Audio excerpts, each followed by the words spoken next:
মই বাহিৰত কাম কৰিব গৈছিলোঁ আৰু মা দোকানত বহি আছিলে। তাৰপৰা মই যেতিয়া চাইছোঁ মা দোকানত নাই, মই ঘৰত পানী খাইছিলোঁ, কোনোবা চিঞৰিছিলে বোলো চাওঁচোন কোন হয় বোলো চিঞৰিছে বোলো, চাইছোঁ মা কন্দুৱে পুৰা চাৰিওফালৰ পৰা ঘেলি পুৰা কামুৰি আছে। মই গৈ পেলাই মাক বচালোঁ, মা উঠিলে, উঠাটো কিন্তু পলাব নোৱাৰিলে, আকৌ তাতে বহি দিলে, কিন্তু মোৰ গাঁতত পুৰা আহি পেলাই উঠিলে। তাৰপৰা দেউতাক উঠিলোঁ, দেউতাক কম্বল লৈ গ'ল, কম্বলটো পেলাই দিলে গাঁতত, তাতে আমাৰ অকণ বাচিলে, তেতিয়া পলাব পাৰিলে।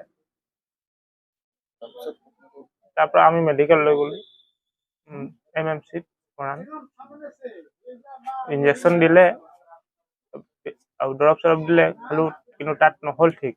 তাৰপিছত ডিব্ৰুগড়ত লৈ যাওঁগৈ বোলো, ডিব্ৰুগড় তাত ভৰ্তি হ'লোঁ, কিন্তু মা তাত ভৰ্তি হ'লে কিন্তু নোৱাৰিলে বাচিবলৈ আৰু। মাৰ নাম চকিলা বেগম, বয়স 50 ওপৰত তেনেকৈ কিবা এটা আছে। বন্ধু য'ত আছে যে তাত আমিও আগৰ পৰাই দেখা নাই। মা বান্দৰ খেদাব গ'ল, আৰু বান্দৰটো সেইটো ডালতে জঁপিয়াই পালে নহয়, আৰু বান্দৰটো পলাই থাকিলে, মা পলাব নোৱাৰিলে, তাত জেওৰা আছে।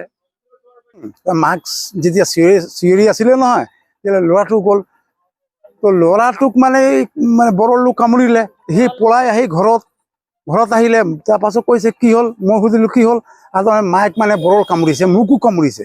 মইতো দেখিছোঁ কমচে কম 2-3 হাজাৰ মান আছে, একদম পুৰা ঘেৰাও কৰি লৈছে, মাথাটো কমচে কম 1,000 মান মাথাতে হ'ব। পুৰা চিঞৰি আছে, মইতো উপায় নাই, মই ক'লো মোক কামুৰিব।